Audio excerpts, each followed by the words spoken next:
Hi everyone, welcome to another episode of the Food and Farm Show. I'm Cheryl Noble. And I'm Gil Dominguez. Welcome to the Nevada City Farmers Market. Our first time here this year, Cheryl. Right. Well, they just opened up a couple weeks ago, but they have been here for 6 years. You know, it's hard to believe that it's been 6 years. I remember when this was just a concept, right? And they were going to put it out there, and what a fun treat for the citizens of Nevada City that live in the nearby neighborhoods to have this resource to come to. Oh, absolutely. It's very established as an important community service. We'll be hearing from some of the farmers and also some of the vendors here today on the program. And what else do we have? Well, we'll meet Vanessa Patterson. She's the market manager here. We'll be taking a trip down to Robinson Plaza, which I really like how they incorporate the plaza into the farmers market. And of course, that's right in front of the Chamber of Commerce. They have music down there. There's tables where you can eat the food that you're buying. It's just such a fun experience here, and we're glad that you're able to join us today. And then also later in the show, we'll have part one of the Ag Tour, and also Janey Powers has returned to the show after a couple weeks off, and she'll be doing backyard chickens. Yeah, we left Janey for a couple of weeks. As you know, we've been covering the Sun Smile Farm Story. I hope you enjoyed the public comments that we brought you last week.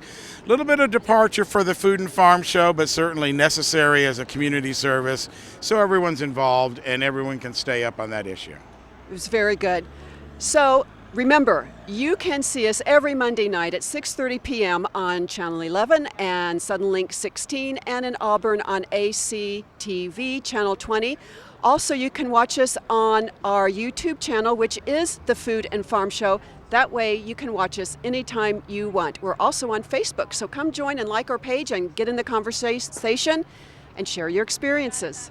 Yeah, when you go out to the channel, you get all 20 episodes right there. You can pick and choose, watch your favorites, maybe watch something and take some notes that you missed from the time before. So all 20 episodes on the Food and Farm channel. All right, I'm ready to do some shopping. What about you? Can't wait. Let's get started. All right, after the break, we'll come back and we'll meet some of the farmers and Vanessa Patterson right here at the Nevada City Growers Market. You're watching the Food and Farm Show right here on the Touchdown Productions Network. Briar Patch Co-op Natural Foods Community Market offers organic produce from over 30 regional farms and buys local organic produce from farms like River Hill, Sweet Roots, First Rain, Pyramid, and Mooney Flat. You can trust the Patch to hold their producers to the highest standards and always be certified organic. So get to the Patch, the Briar Patch, for organic produce. Spring is here. Time to visit the Garden Center at A to Z Supply. We have everything you need to plant it, grow it, preserve it, and eat it. With a master gardener and full-time beekeepers on staff, the Garden Center carries a wide selection of organic plants, along with people and pet-friendly products. And don't forget our weekly workshops at the Garden Center at A to Z Supply.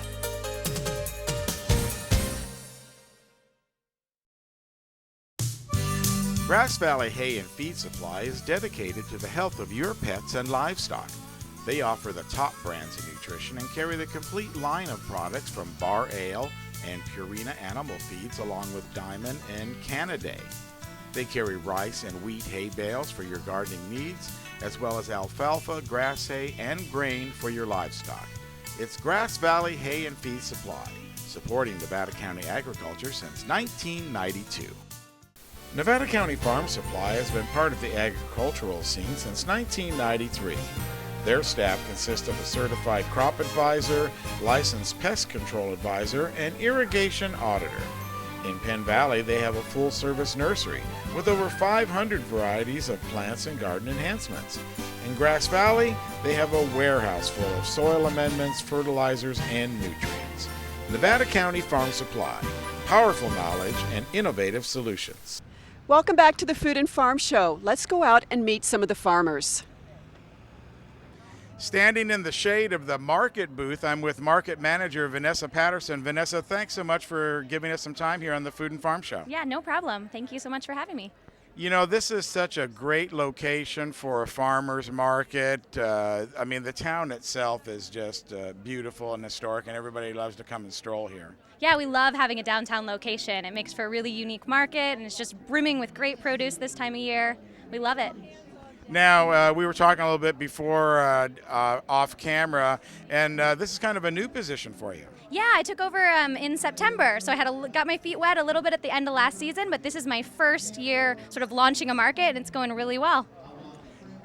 What did you come in with any preconceived notions? Have you changed anything? Did you put the little Vanessa stamp on it? Or? You know, we are launching a tasting booth starting next week, so we're going to be taking samples from the farms and actually slicing them here at the market and giving samples away for free. And we'll be having guest chefs coming in and making recipes and cooking with that produce. So that's something new that I'm launching. Well, and you got a lot of great chefs. There can be chefs just from Nevada City or outside the area, or just unlimited? Unlimited. Anybody who's interested. So I've got a bunch of caterers and different people lined up already.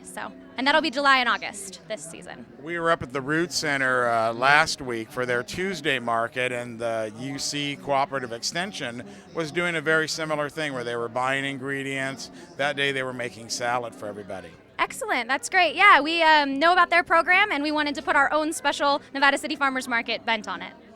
Now, well, you do have your own little Nevada City Farmers Market. I mean, the fact that you have Robinson Plaza attached to the market, what a great asset that is. I know, it's perfect. And Kelly Fleming is our music coordinator, and he starts us off every morning with some music, and he's just done a great job for all 6 seasons. So we're really happy to have him here, and the shade, and a place for people to sit down and relax and have a bite. So it's perfect.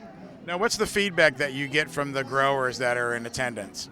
That this is the best market. They love it. There's volunteers. They love the location. Everybody's happy. It's just a really fun time. Now, it's not just market farmers that we have here, though. You have a little bit of mix of a couple different things. I see a furniture place right next to us. There's espresso and smoothies. So you're kind of incorporating some other vendors as well. Yeah, we're actually running 2 events simultaneously. We're running a certified farmers market, and we're running a community event. And so, we get to bring in local artists and local food producers and people who are, doing cottage food industries in their home and making products. So it just adds the diversity of the market, and it's a really neat way to bring in other people who have something to offer. Now, I know, once again, we were talking off camera. You've got a special event that you're trying to kick off and promote here. Why don't you tell everybody about it? Yeah, so on July 15th, which is a Monday night, we're going to be hosting a film and fundraiser and a talk with a filmmaker. It's called Ripe for Change, and it's about the California food and agriculture scene. And that fundraiser is going to help us buy umbrellas for Robinson Plaza so we can provide more shade and, keep everybody cool this summer. And so where's the movie going to take place? It is at the Nevada Theater in downtown Nevada City on Broad Street. And it's at 7 p.m. And you can buy tickets here at the info booth every Saturday until then, or at Briar Patch. So that's going to be a great opportunity to see a great movie. It's called Ripe for Change. And right here in Nevada City, fundraiser for the market. Just another one of your new ideas. Is that a Vanessa idea? The board and I work very well together, and everybody puts a little bit into it. But yeah, it's nice to be bringing some fundraisers back. So now, what is the most fun for you each week? Oh my gosh, when I wake up, I am so excited to go shopping. I love to get my cup of Fable coffee. I love to see all the farms. I love being here. It barely feels like a job. So it's just great to see the community and to hang out. It's really nice. I'm with Missy from Mountain Bounty Farms. Thanks for taking some time, Missy. You're welcome. Thanks for being here. So Mountain Bounty Farms, how long have you been around? Mountain Bounty, this is the 17th season of Mountain Bounty Farm here in Nevada County. And how long have you been here at the Nevada City Farmers Market? Since it started, actually. 6 years. Yep. So, yeah. Now, you work on the farm. How long have you been there, and what is that like working on the farm? This is my second year working at Mountain Bounty Farm, and it's great. We run a CSA program mostly, and also do the Nevada City Farmers Market. And so, anything else? Any other farmers markets? Nope, that's it. Our main focus is our CSA and this farmers market. So, okay. I misspoke with the name. It's Mountain Bounty Farm, not Farms. So sorry about that. That's okay. And so you've been there 2 years now. And what are some of the changes that you've seen? New crops and challenges, maybe? We always like to do things, we like to try to be more efficient and grow things that our CSA customers ask for, special requests. We like to try out new crops. This year we're trying out some dry farm tomatoes. Wow. And different varieties of things, always just trying to grow the best produce that we can to give the best quality for our CSA members and to the market. How many CSA members do you have? We have just over 500. That's a lot. This must be a big farm. We have about 17 acres in cultivation. Goodness, that is a lot. Are you organic, certified organic? We are not certified organic, again, because of the CSA program. We run mostly off of our members having a relationship with the farm and knowing that our practices are sustainable, and we use those types of practices and don't use pesticides or chemicals on our crops. With the CSA box, about how many varieties of crops do they get? They get a wide variety. We try to do consistently things that are common, like lettuce and carrots and tomatoes and things that people use often, as well as throwing in a variety of new crops like fennel or things that people wouldn't typically cook with. And so we mix it up during the season. Well, we're having a kind of weird weather right now. We had 2 days of solid rain, which was great, and now we've got this blistering heat, and it kind of threw me off kilter. What about the plants? How does that work with the interruption in the weather? Yeah, they're not sure what's going on. The tomatoes were shocked with the cold and then are loving this heat, and our kale and broccoli loved the cold and now are going to seed in the heat, and so it's just throwing them for a loop also. It's got to be something different every day when you go to work. Somebody was asking earlier for berries, and you're out already, and it's early in the market day, so that's a popular item. It is a popular item. We have strawberries and loganberries, boysenberries and raspberries. Those don't go in our CSA, and we pick them solely for market. We just don't have enough for 500 CSA members, but they're really popular and really delicious. And so with the change, with the market being here until Thanksgiving, there's going to be a shift in the season. Then you'll have all new crops, and so you've got something that's almost year round. Yeah, well, a lot of our early spring crops then we're able to plant again in the fall, and so as the summer crops phase out, then the cool weather crops like broccoli and kale and chard and the greens, carrots and beets, root crops, those will come back. And so we'll continue to have those through November, potatoes, that kind of thing. Some microgreens are on display here at the Nevada City Farmers Market. With me is Amanda Thibodeau from the Food Love Project. Amanda, welcome back to Food and Farm Show. Thanks for having me. Thanks for profiling us in our microgreens. Well, I didn't know anybody else was really growing microgreens. Let's start with that. What is a microgreen? Great question. So it is basically the first true leaves of a plant. It's the cotyledons, and they're just like a sprout, except they're grown in a medium, and so we just cut them as people request them here at the market. They have all the nutrition that the whole plant would need to grow, captured in the tiny little microgreen, and they have, it says, about 40 times the amount of nutrition as a full plant. And what's cool is they have a lot of flavor packed in and a lot of nutrition, as I said. That's incredible. That's pretty cool. Just as a little plant like that. That's right. Well, we do a lot with little people, so we thought, well, maybe little people, little greens. It's a good match. Now, where are you growing this at your farm? So that's a great question. One of the reasons we decided to use microgreens was because we have limited real estate at our farm, so we're able to grow this on tables outside so that we can still grow everything to do with the kids, on our field trips and on our camps, but then we can make some income to support our project while not needing to use all of the ground. So it's not necessarily a greenhouse project? No, not necessarily. I mean, with weather this hot, you got to do them outside with shade cloth over it. Mm-hmm. But in the winter, it would be a greenhouse project, yeah.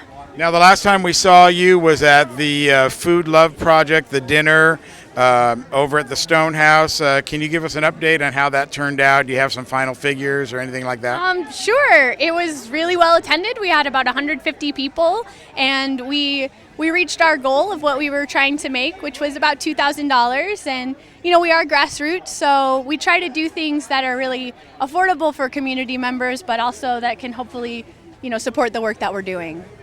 Now, let's get caught up with you and the farm out there. What's going on with the farm? What's new and exciting this summer? Well, we just started doing our U-Picks every Tuesday evening from 4:30 to 6:30, so people can come and they pick their own food. So perhaps if you live alone and you just want a little bit, it's a great thing. Or if you want to bring your family out and you want to learn how to pick food and get it fresh right there, that's also a great option. And then we've recently been involved in the Land Trust camp that they had, and we're going to be hosting 2 weeks of our own summer camp in July coming up here, where kids can join us for a whole week and learn about farming and get excited. Okay, so the U-Pick on Tuesday, how do you get out to your place? So we're at 16200 Lake Vera. We're at the Burton Homestead, which is owned by the Land Trust. A lot of people know it as the place with the teepees. But we're about a mile down Lake Vera from the T at North Bloomfield. So we're only about 3 miles here from the middle of town. And that's on our list of things to do here at the Food and Farm Show. And you can see on an upcoming episode, we're going to be out there on the Tuesday U-Pick and visit with you once again and see what you got going on down there. Great. Well, thank you for your support. All right. Amanda Thibodeau from the Food Love Project. Thanks a lot, Amanda. Thanks, Gil. I'm with Sarah, who is with Mama Satva, and they're from Chico, and they make ghee. Hi, Sarah. Hi there. Thanks for your time. Well, let's go back to basics here. What is ghee? Ghee is clarified butter. It's butter that has been heated, and then the casein and the lactose and the water, so the sugar, the protein, and the water have all been cooked out of it. And what we have left is a beautiful golden cooking oil. And it can stand really high heat, right? Really high heat, 485 degrees. So it's great for cooking, sauteing, frying, any of that kind of stuff. And it really enhances the flavor of your food and has a lot of healing benefits. I have to say that I'm a new person to ghee and absolutely love the flavor. I think people associate that it's going to taste like butter, but it is completely different. It is different. It has a similar butter quality, but I feel like it really enhances the flavor. It's like butter, but more rich than butter. Oh, yeah, absolutely. So now with the process of just heating it, it separates all those products like the casein, also the milk solids, and as you said, the sugar and the water. What is the benefit to not having that in there? Well, casein and lactose are common allergens for people that cause inflammation, and when we remove the casein and the lactose, it is perfect for people who are lactose intolerant. And like I said, the casein and lactose tend to cause inflammation and kind of imbalance with people, and so when we remove those things, then we just have a really clean, high quality, nutrient dense oil. And it's good for your intestines, good for the gut bacteria, and having those items eliminated, like the milk solids, the casein, and the lactose, it is better for the gut. Correct. Well, we use European-style cultured butter, so that's butter that has enzymes added to it, and so when you're eating it in this raw form, this state, then you are receiving the benefits of the enzymes and the cultures. Nice. And then is it also pastured cows? It is pastured cows. We use the Sierra Nevada Creamery. Nice. Yeah, so that's relatively local, and they're pasture raised. And which means they're out in the pasture and they eat the natural grass and it's not wheat fed. Correct. And we also, like I said, use the European style double grade A. Ooh. So we're using the top butter that we can get, and the most local, yeah. How long have you been coming to this market? This market, well, I guess this is the third market of the Nevada City Market, and then before that I have been at the Grass Valley Market at the North Star House. Oh, nice. Yeah. And you just sell the ghee in 2 different sizes, it looks like. We actually have 3 different sizes. Oh, we have the small and the medium down here, and then the large. And so, like for instance, one of the benefits with the ghee is it's about 100 degrees out. You've got the ghee out here, and it doesn't alter the benefits of it. No, it does not alter the benefits of it. You know, ghee is shelf stable if it is sealed properly and there's no bacteria in there. Ghee can last for an indefinite amount. There's ghee that has been found that is 2,000 years old, that is still edible. It's like Does it have an expiration date on it? it doesn't have an expiration date on it because everything that can go bad is removed. Is removed, So what you yes. have left is a shelf-stable cooking oil, and if that cooking oil is sealed properly and it's not exposed to direct sunlight and no contamination, then it will last forever. It won't last in my house, that's No, for sure. That's the problem is that it doesn't last in your house very long. Yeah. And people can come get a sample of ghee and taste it, and I just think it's a great. I love it. Yeah, a couple other things I wanted to mention in there is ghee has tons of other healing benefits. It has something called butyric acid, which is being used to treat Parkinson's and Alzheimer's patients. One of the big things is the inflammation too. It reduces inflammation in your body, anywhere from arthritis to anything in your stomach. And so because it's reducing inflammation in your stomach, it's enabling your stomach to relax and uptake more nutrients. Right, absorb it. And then the ghee is also a carrier of nutrients. So it's allowing the stomach to relax, and then it's also helping pull nutrients into your body. I'm loving ghee even more now. So Yeah, and I could go on. There's more. Okay. One of the regulars here at the Nevada City Farmers Market is Chaffin Family Orchards, and with us is Chris Kerstan. Chris, welcome to the Food and Farm Show. Thank you for having me. It's a pleasure. Now, last time we saw you, you were one of the presenters over at the Food and Farm conference. That was a great day. It was a lot of fun. It was great to see Joel Salatin there and get some big names, and it was a lot of fun.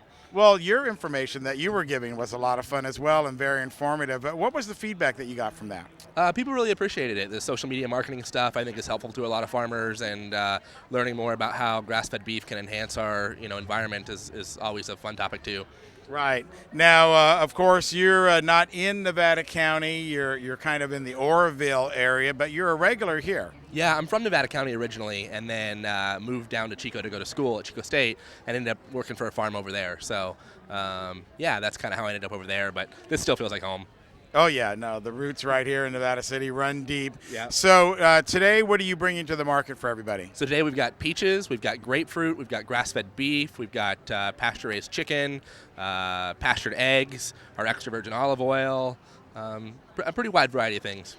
Now, we had your olive oil last year. We bought a big bottle. It lasted almost the whole year. So the orchard really is a lot more than just an orchard. Yeah, what we do that's kind of different is we actually run livestock in our orchard. So the sheep and the cows do all of the mowing, the goats get rid of all your invasive weeds, and the chickens debug and fertilize. So it kind of follows permaculture principles, uses a lot less fuel, a lot less labor, and you get a net benefit. Your down fruit feeds a chicken who makes an egg and fertilizes the orchard at the same time. So you get more crops per acre, handle your waste. It's just a really closed loop system. It's a nice way to farm. Yeah, because we were out, of course, reporting over on Sunsmile Farms, and I noticed a lot of the fruit was on the ground. It doesn't wait for people to pick it.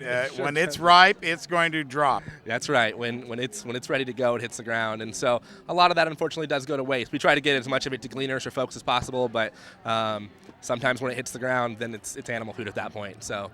And the chickens love that. They love it, yeah. In fact, that's where the bugs will end up harboring to become next year's pest problem. And so by cleaning that up, you actually remove, a pretty crucial step in the pest cycle. And therefore make life easier for you on the farm. Tremendously. All right, so how can people find you, get in touch with you for some of your products or to get more information on Chaffin Family Orchards? You can always come to the Nevada City Farmers Market every Saturday. We're here till Thanksgiving. And then go to www.chaffinfamilyorchards.com. A beautiful bag of salad greens from the Soil Sisters here at the Nevada City Farmers Market. And with us is Willow Hein from Soil Sisters. Willow, thanks a lot for being on the Food and Farm Show. You're welcome.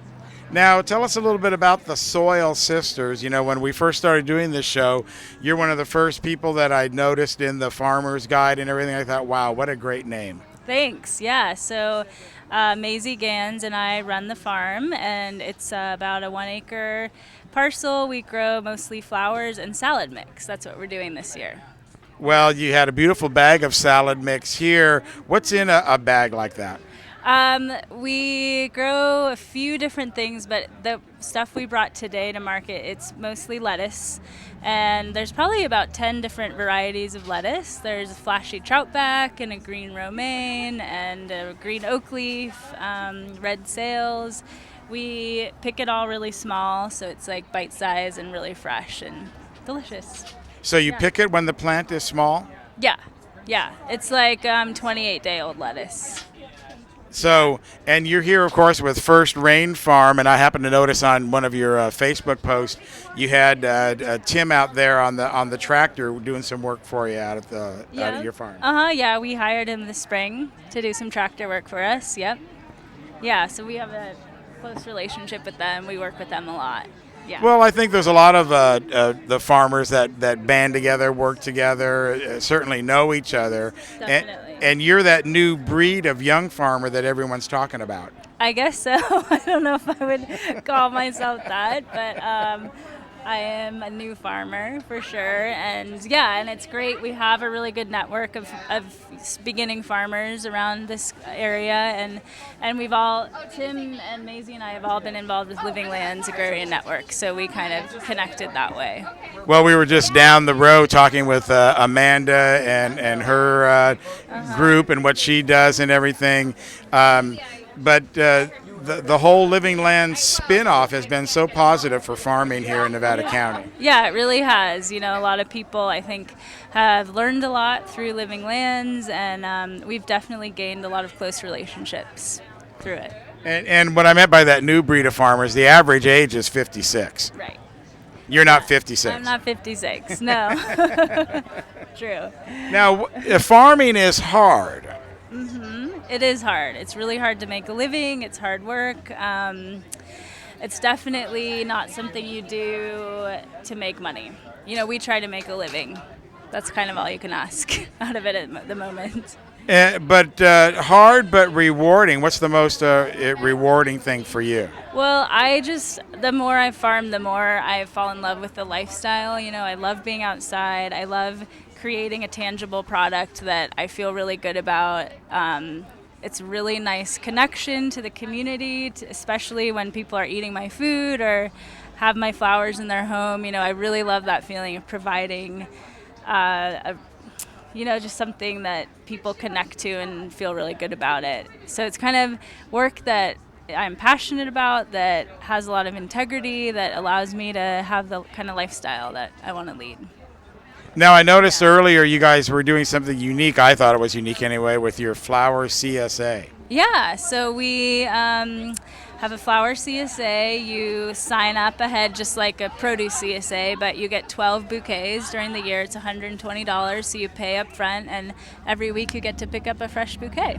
So you're picking them and making the bouquets up there at the farm? Yeah, exactly. And then we bring them to town, and we have 2 pickup location spots. Well, I thought that was kind of unique to do something, take an idea that's been around but use it for a different purpose. Yeah, we ran a veggie CSA the last 3 years, and also we did the flowers as well. So this year we're just doing the flowers. And a lot of return customers then on that? Yeah, we do. We have quite a few. Yeah. Nice. Yeah. Now, if you noticed on the beautiful salad bag that they had here, sitting on top of it was some flowers. And before we went on air, I was asking, why are they in there? Because they're beautiful and they're also delicious. Those nasturtiums have a really nice spice, so they add a little spice to the lettuce. So I know we've talked about many times how the American palate is very limited, really. I mean, you're talking about all the different kinds of lettuce that are out there, right. And most people just deal with romaine or head or some spinach kind of thing, and then that's it. Yeah, that's true. You know, there's so many varieties of lettuce. There's probably hundreds. And same with tomatoes, you know. We're just used to the kind that stores well, that you can pick early, that you can buy in the supermarket. So yeah, if you're shopping at farmers market, you'll see a lot of varieties you don't usually see. But something like this is just as edible, and yet people aren't taking advantage of this as a food source. Not that often, no. Yeah, you won't find it in the supermarket in general. Well, so Willow has challenged me to eat this. I've never eaten a flower before. So what was this called again? It's called a nasturtium. A nasturtium. Yeah. And so I'm going to have to look that up and Google it when I get home. Yeah. And it's supposed to be a little spicy. Yep. It looks like it's going to bite me if I bite it. So I don't think it will. It's very gentle. Okay. Gentle flower. All right, so we're gonna eat this right now.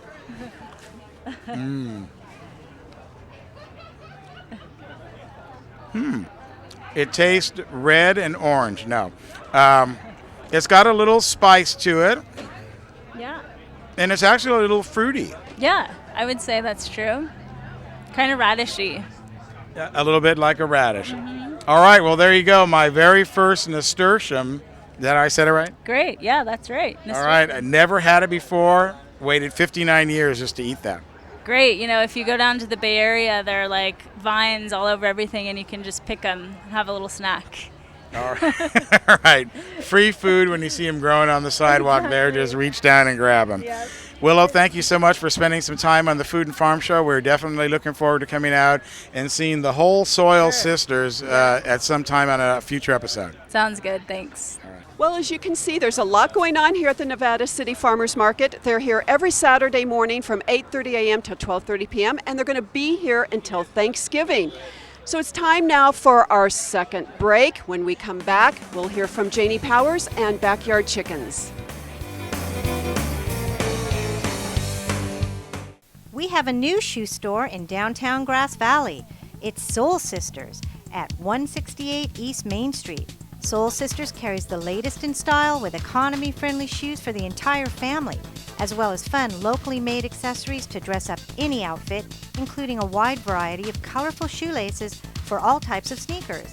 They offer online ordering and off-street parking. It's Soil Sisters Shoe Store, your new destination for fashion. Anything Green Hydroponics is your source for hydro systems, grow lights, and soils. Anything Green offers a complete range of organic nutrients as well as fungicides, miticides, and predatory bugs. Anything Green Hydroponics has just received this year's soil.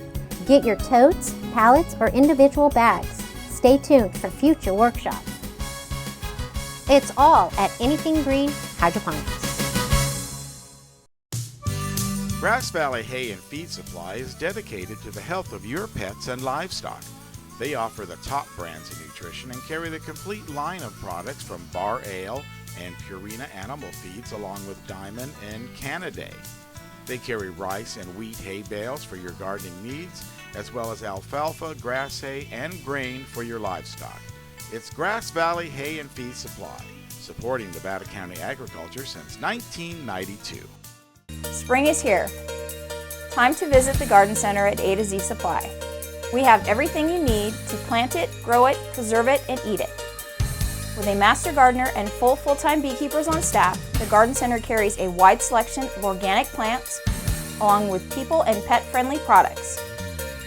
And don't forget our weekly workshops at the Garden Center at A to Z Supply.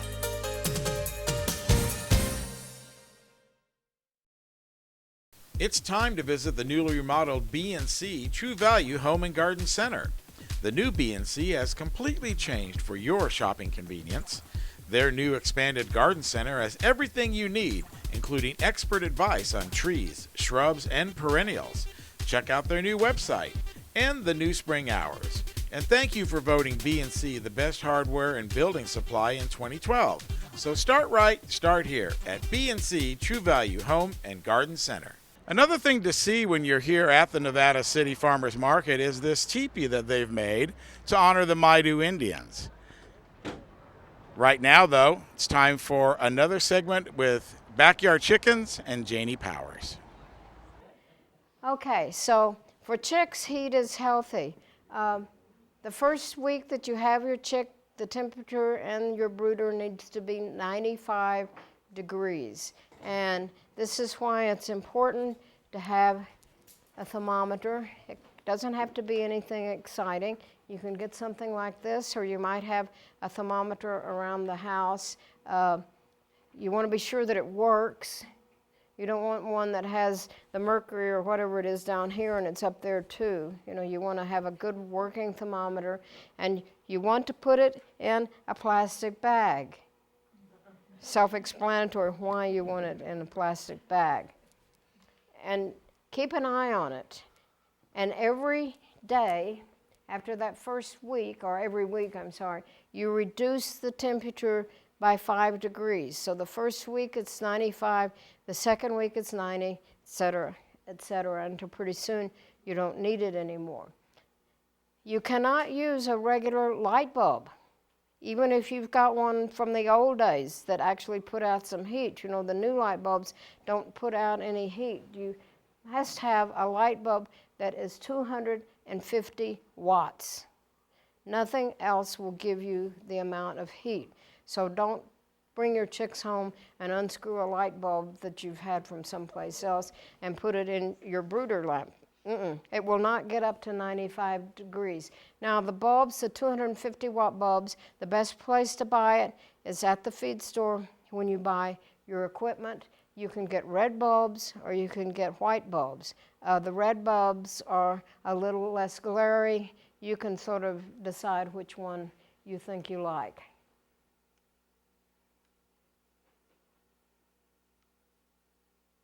Okay, why do I have that in there? Okay, now the chicks will tell you if they are too warm or too hot. If the chicks are too cold, they will all bundle together to try to get warm. Now this is very cute, except there's, in the bottom of this pile is a chick who may suffocate. So you do not want your chicks piled up like this, even though it's cute. If you see this going on, then check your lamp and check your thermometer. If you don't have a thermometer, you can just look at the chicks and they will tell you if things are right. If it's too hot, the chicks will fan out and try to get as far away from that heat source as they can, because it's just too hot for them. And believe me, you can freeze your chicks and you can cook your chicks. Yeah, we don't want that. As you can see, chickens are well represented here at the Nevada City Farmers Market. And thanks a lot, Janey, for another great segment on backyard chickens. Be sure to stay with us after the break, because we are getting on the bus. It's the Nevada County Ag Tour coming right up after the break. You're watching the Food and Farm Show.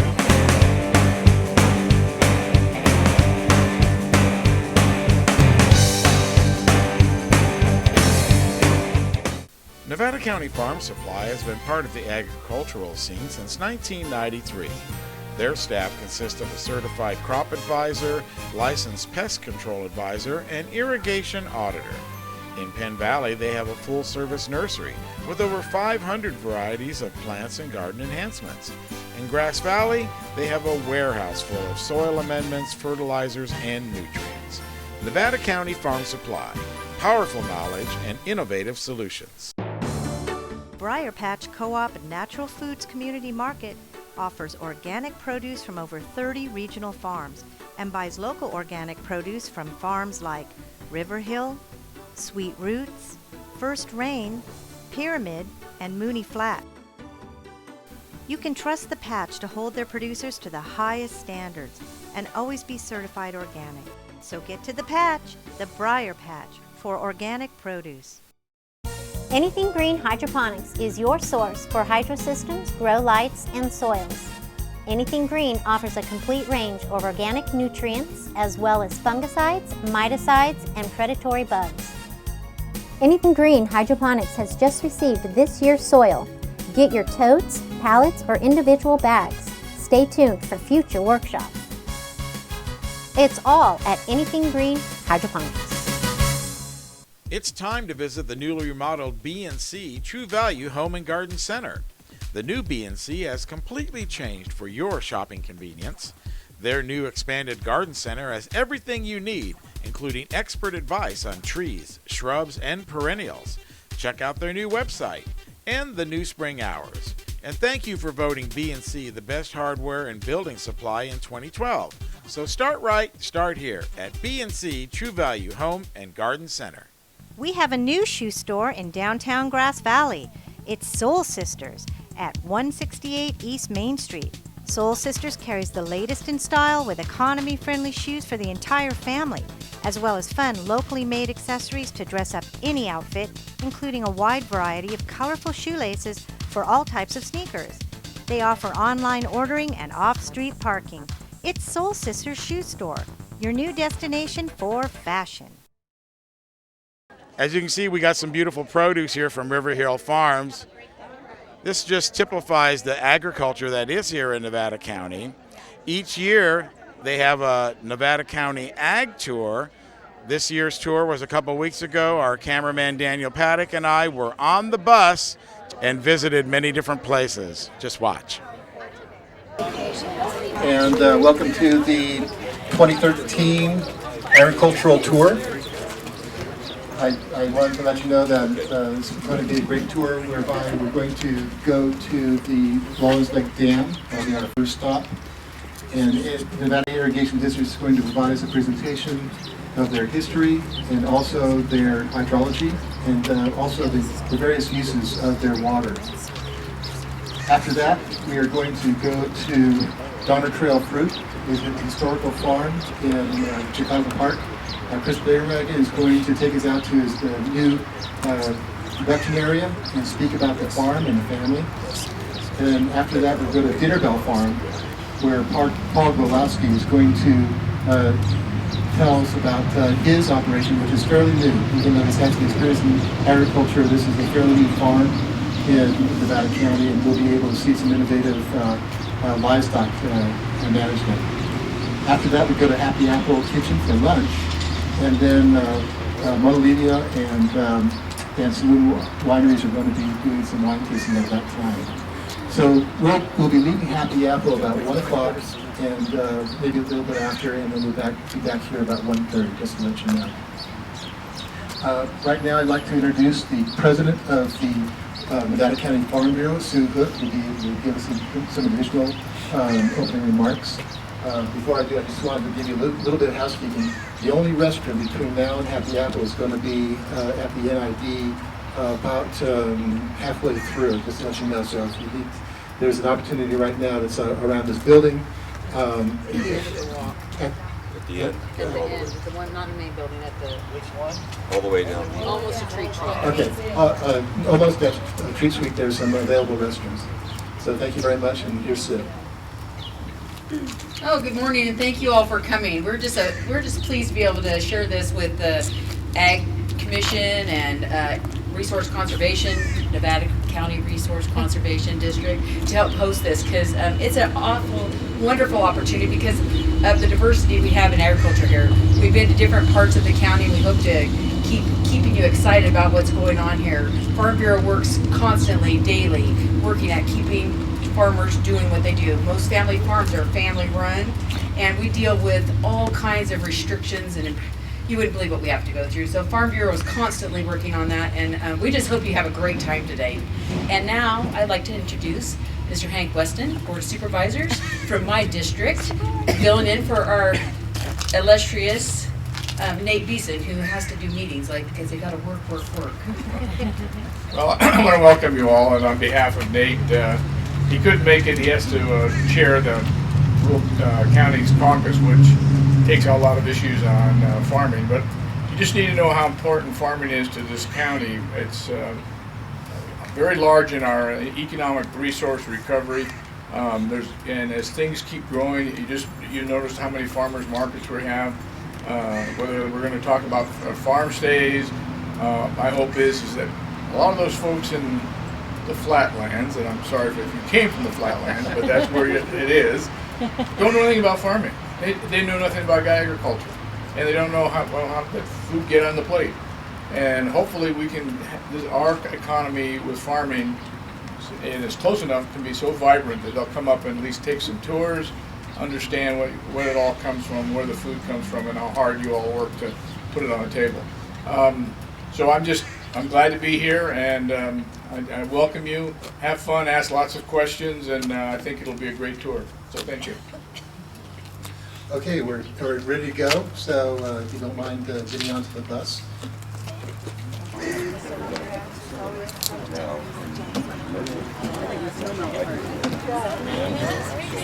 So in 1917, they noted that Bert Church and his wife were driving cattle up into the mountains.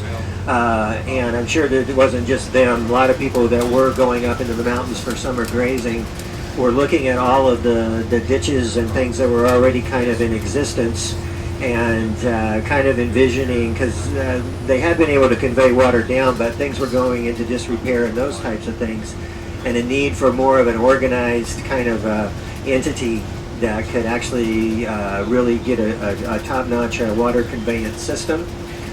Then in 1917, lots of different things happened. For one thing, in May, the first farm advisor came to Nevada County and was affiliated with Nevada County Farm Bureau. And Herman Grazer was his name. He got involved in this whole water thing, and there are many people. Nevada County Farm Bureau was a main driving force to help with the organization of that. Sue's Hooks, that would be your grandfather now? Her grandfather, Guy B. Robinson Jr., was also mentioned as another driving force. And so lots of people were working on that. In 1921, so 4 years of doing a lot of, they did airplane surveys, really doing some planning, and in 1921 they brought that to a vote here in Nevada County. There were approximately about 800 votes cast, and it was 534 and about 130 against. So it did pass, and that was in summer of 1921. And the first actual meeting was held in Grass Valley, the newly formed NID, and that would have been on August 15th of 1921. It took another 6 years for things to really come to full fruition, and having that water conveyance system. And at that time was about 202,000 acres, and in 1921, and then a few years after that, Placer County came in with another 66,000. So roughly 260,000 acres at that time of storage, acre feet of water, and then of land, and then expanding that to it's about 288,000, somewhere around in that neighborhood. So being able to have a reliable water source was a godsend for agriculture, and one of the big benefits of that was in the Chicago Park area. We will be heading to Donner Trail Fruit, which has been in production for over 100 years, and it will also go to a newer farm, Dinnerbell Farms. But Chicago Park became a real hub for fruit production, and they could grow high quality fruit. I think with the types of climate that we have here, kind of hot days and some cool nights, would allow for some really high quality fruit. And so infrastructure all came into play at that point in time. We had water that was delivered. We had the railroad was at Colfax, and so that allowed to be able to ship fruit out to many different parts of the country, and it was high quality. And so that was a real historical part of the fruit industry here in Nevada County, and the quality of fruit is still, and really just the quality of products that are grown here in Nevada County is certainly a big selling point. Over time, that advantage in infrastructure was lost as more of the road system was developed, trucking became into play, and irrigation water was developed in the Central Valley. And so that changed kind of the focus of ag to really looking at more direct marketing that continues today. So it'll be exciting to be on this tour, I think, but just appreciate the efforts that took place really 96 years ago as far as starting the formation of Nevada Irrigation District and its ability to supply that infrastructure of a reliable water source is what allows agriculture to have one building block of infrastructure to still work towards being economically and sustainably viable today. So we'll be there in just a few minutes. Thanks a lot.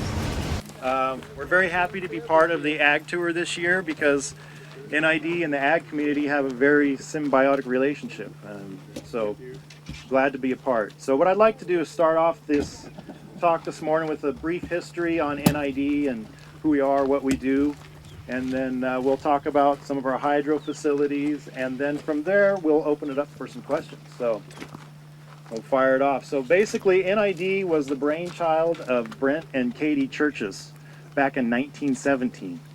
And I think it spawned because they got sick and tired of having to move their livestock from western Nevada County all the way up into the mountains every summer. And so they got this great idea of why don't we utilize some of the old mining canals and provide water for the community year-round.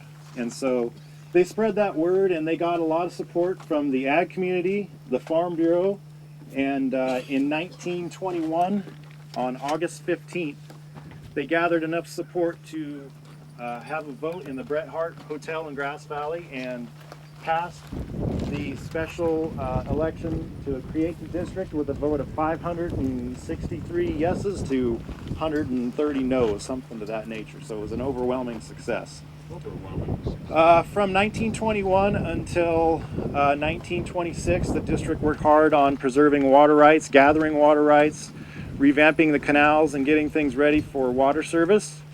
And then in 1926, Placer County joined on and became part of the district. And that made the district's envelope or boundaries expansive to the point of 287,000 acres. So a very, very large area. Then in 1927, the first water started flowing to the customers at the overwhelming cost of 10 cents a day. So with that, the district has grown and expanded in their services, and in 1962 joined forces with PG&E and passed a bond measure for $65 million to establish the Yuba Bear Hydro Project. And this dam we're standing on is a result of that effort today. So that was a contract with PG&E that was good for 50 years, and we're coming to the end of that 50 years, and at that point this will become solely an NID facility. So looking forward to that as well. Also in the 60s, the district started converting from irrigation water to treated water, and the district put in over 300 miles of treated water pipeline, and we currently have 7 different treatment plants, and last year alone we treated over 3 billion gallons of water for drinking, so pretty impressive amount. We also have over 400 miles of irrigation canals, and we cover Nevada County, Placer County, parts of Yuba County, and even parts of Sierra County, so we're quite big in that regard. Let's see, anything else I wanted to cover? The dam you're standing on today is the district's tallest dam. It's 242 feet tall. The reservoir itself is the 3rd biggest for the district, and it holds 66,000 acre feet of water. And so if you all look over this way, we'll give you a brief description of what's going on below us here. So this is the Rollins Dam, and the water you see flowing down here at the bottom is our bottom discharge to feed the Bear River water. So the structure to the right that looks like a nice flat plane there, that is our spill to feed fish and irrigation demands downstream down the Bear River. Today that's release is somewhere around 155 CFS. That's cubic feet per second.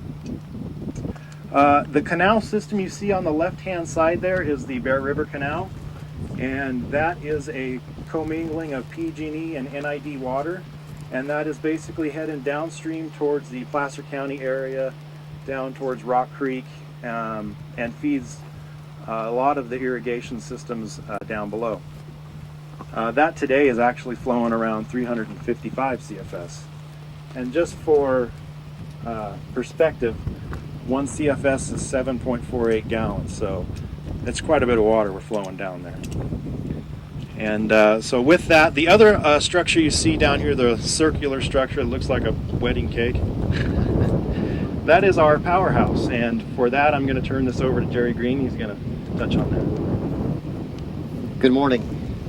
He's talking about the powerhouse. It puts out 13 megawatts In the Bear River, we have 2 other ones upstream from us. The headwaters that feed into Rollins Lake is Chicago Park Powerhouse. It has about 40 megawatts. And then upstream from that, we have one more that's 27 megawatts, and that's our Dutch Flat Powerhouse. He was talking about commingled water. We kind of pull water out of 2 watersheds, out of the Yuba River watershed and out of the Middle Yuba River watershed. The water comes through a couple conveyances, ends up in Spalding, down a PG&E canal, and ends up through the powerhouses back into Rollins, and as he speaks downstream. Some of the facts about the dam: it has about 26 miles of lake shore. We have 4 campgrounds on the lake. If I can remember them all, we've got I think it's Orchard Springs, Long Ravine, Peninsula, and Greenhorn. One of the facts I dug out: we've got about 250 campsites on the lake, and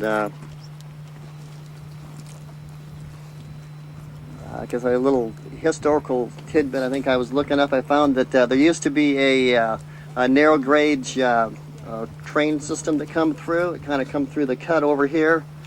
There's a little building on this peninsula out here, was where the train trestle came through, almost straight through where we're walking now, and across through there's a cut. If you look in the side of the hill here is where the train trestle went through. One of the odd stories they told me about it is when they did the dedication and they tried to bring the train trestle down, and they had to try to blow it up 2 times. The first time it didn't bring it down, the second time finally brought it down so that they could get the train trestle out of the way and build the dam. One of the other gee whiz facts that I've been able to dig up is the lake puts through, or we draft about 570,000 acre feet of water through this system here every year. About 320 of it goes through, 320,000 goes through the powerhouse every year, and the rest of it on average spills over the spillway. Most of that either goes through the Bear River Canal or down into Combi and through the rest of the NID system.